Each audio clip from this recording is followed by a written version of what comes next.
नमस्कार शेतकरी बंधू भगिनींनो, आज आपण धाकटू रत्नू गावकर यांच्या प्रक्षेत्रावर आलेलो आहोत।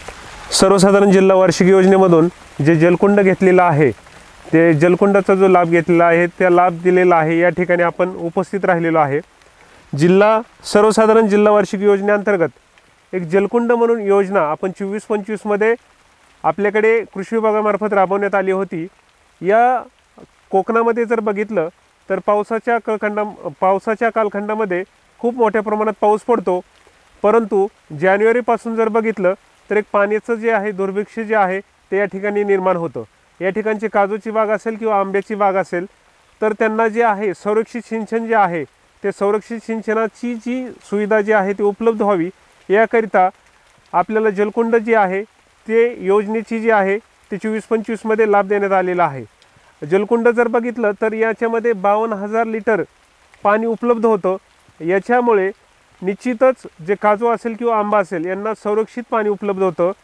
पाण्याचं जर आपण जर बघितलं काजूसाठी जर 1-2 पाणी आपण जानेवारीपासून दिले किंवा आंब्यासाठी 1-2 पाणी जर आपण दिले तर त्याच्या उत्पन्नामध्ये निश्चितच 50% मध्ये वाढ होऊ शकते। तसेच आपण जर औषध फवारणी करायची झाली तर आताच जे आपले शेतकरी आहेत त्यांनी सांगितलं की 1-1.5 किलोमीटरवरून जाऊन त्यांना बॅरलवरून पाणी आणायला लागायचं आणि ते जे आहे पाणी ते काजू पिकाला द्यायला लागायचं।